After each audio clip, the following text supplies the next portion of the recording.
This is very interesting. I applied, there was a big house, I applied for a 2-story extension. The council wanted to write 2-story. They made a mistake. They wrote 3-story. So when we started developing it, some people, neighbors went to report. You know, when you have a 2-story in London, you can't do a 3-story. A 2-story must go all the way.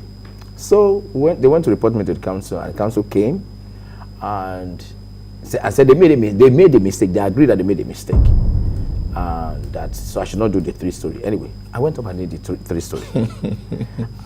Then we went for a committee. At the committee, I won. So that's how we did the 3-story. Hello my dear wonderful viewer, do you know I just found out that a pastor is in one way or the other involved with the Ikoyi building collapse in Nigeria? Yes. If you are interested in this and many more, relax, let me give you some detailed analysis. Remember, you are watching Being Real George.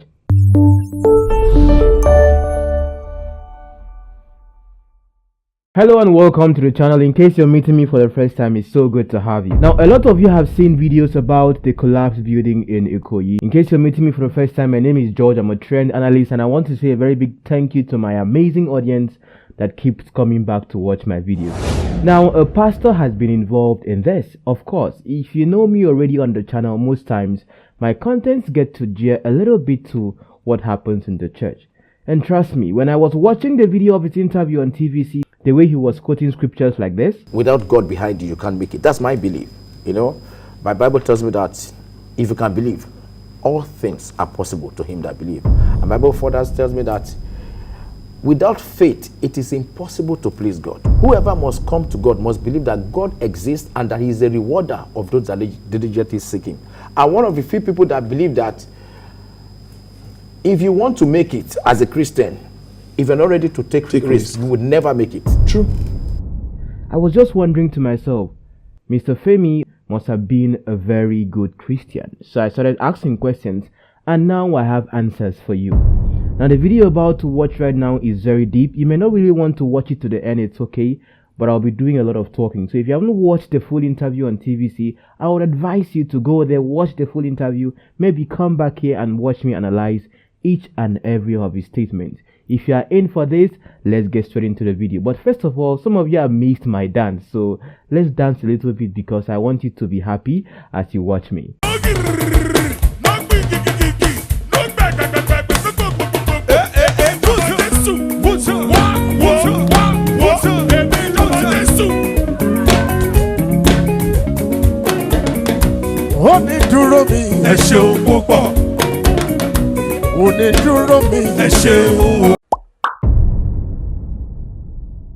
Welcome back again. Whoa, I love you guys a whole lot.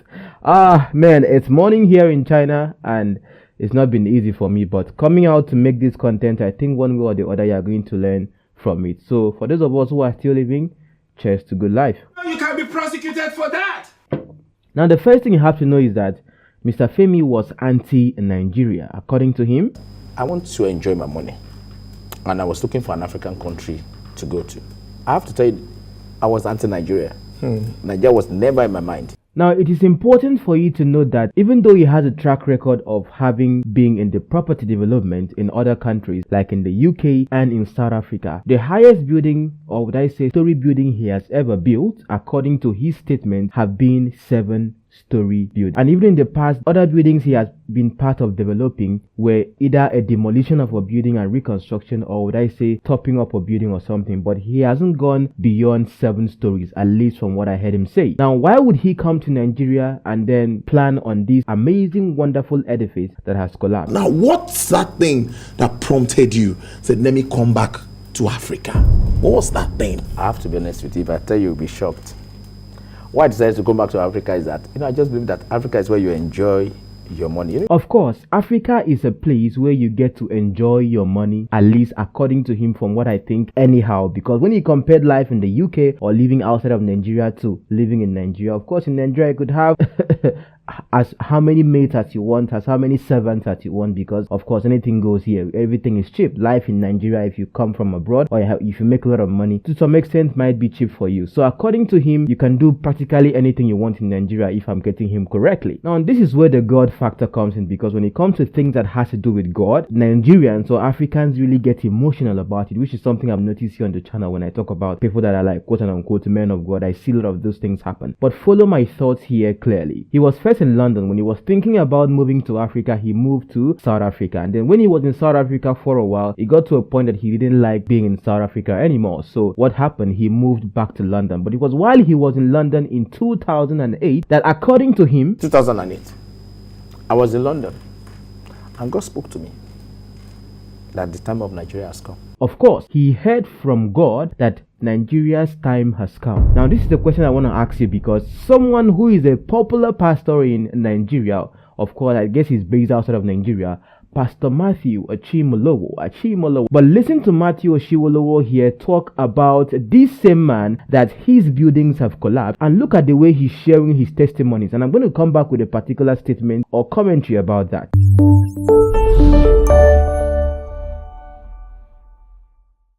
After listening to my tips, I built 12 apartments in London. Built 12 apartments in London. If you know London, if you know a part called Hackney, there's a part of Hackney called London Fields. He built 12 apartments there, sold 8, sold 8, kept 4. Then he came to me again, Pastor Matthew, lay hands on me. Where should I go again? After I laid hands the first time I built that, he said, where should I go again? I want to go to South Africa. Please pray for me. I prayed for him. Ladies and gentlemen, he went to South Africa, built 125 houses in the highbrow area of Pretoria. What's the name? Centurion. Centurion is next door to Johannesburg. 125 houses. Highbrow area. Broke through. Exponential. Then he calls me, said, where are you, sir? I want to come to you. I said, I'm in Ghana preaching. He jumps on the plane and flies to Ghana from South Africa. He comes. He said, where should I go again? I said, look, I'm not your financial advisor. Go and meet your financial advisor. He said, you are doing better than them. Oh. So I lay hands on him, prayed for him. I said, go to Nigeria, your country. We call him Femi first call. Femi comes to Lagos. He builds, boom, he buys a land in Ikoyi. He builds 40 apartments. And sold each one for like $1 million. Each one. As I'm talking to you right now, in fact, this morning, Femi sends me a video. He's building, I think, 3 towers together on Alexander. If you know Ikoyi, 3 towers together on Alexander. One is 14 floors, one is 16 floors, one is 21 floors. This guy used to sell shirt and tie in Abuja. I just told you he supplied. He didn't even have the shirt and tie. He went to others to get for me during that crisis journey. Now he has 3 towers. I'm even wondering who should be laying hands on who now. Whether I mean to lay. 3 towers, man. You know what I'm saying? 3 towers. He sent me a video this morning. Did you take your time to watch that? Because I watched it myself over 5 times. You see those people standing on the stage right there? I believe in my heart that those people there have been called out to give dangerous seats.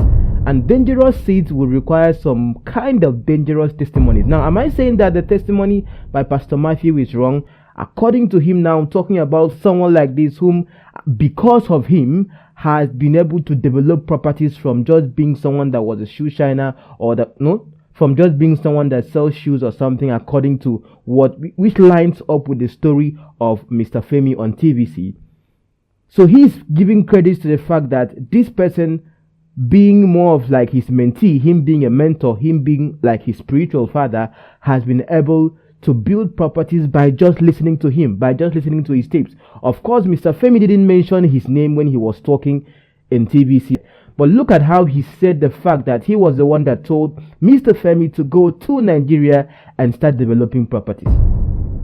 And according to Mr. Femi himself, he said, God told me, I heard from God clearly.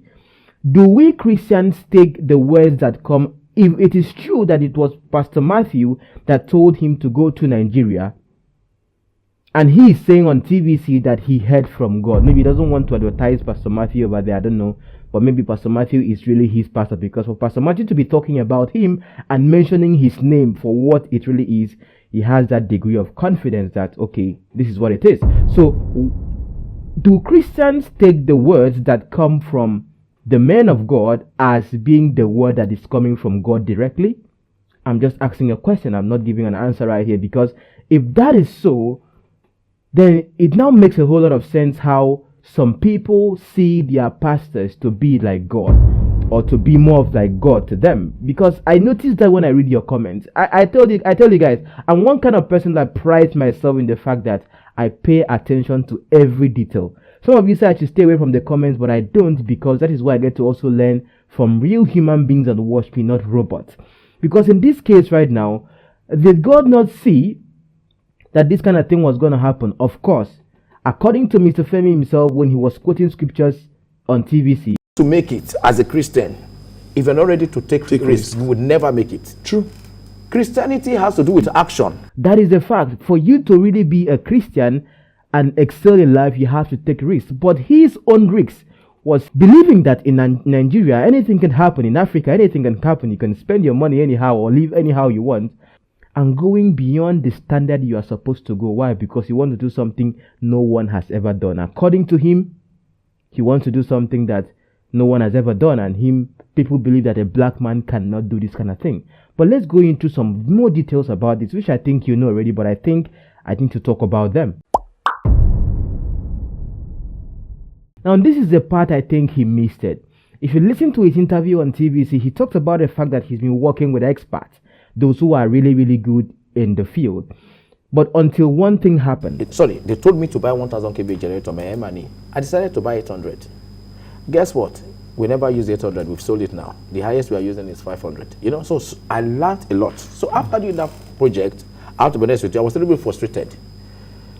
Now, when that happened, I think to a great extent, he now thought that, okay, maybe, sometimes the experts he works with demand too much or something. But is it not better that you're working with someone that even goes beyond the expectation just to make sure that at least everything works the way it's supposed to work? You can't try certain things in the UK, you can't try certain things in other parts of the world, but certain things can work in Nigeria. Because when he now came back to Nigeria to start these buildings that have collapsed, note, the way he named the building as a Christian he is, this is how he named them.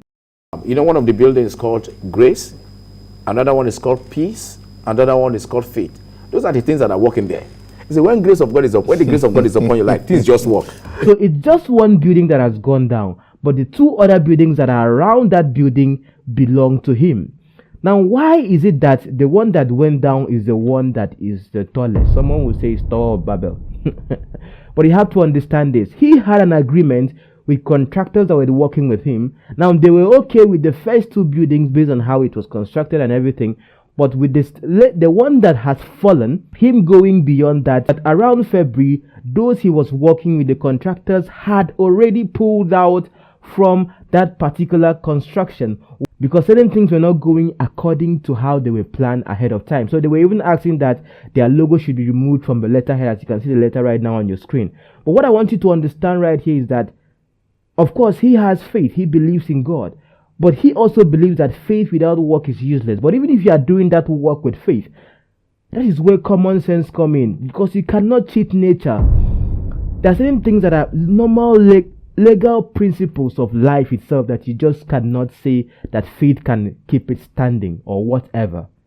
Okay, because with this right now, you went clearly against the rule book of what you were supposed to do with the expert you have. But according to him, when he was coming to Nigeria to construct these buildings, I have arrived. Now I am okay. Now I know what's up. Do something in that. Now I was at rest. I was ready. I understand the system. I understand the terrain.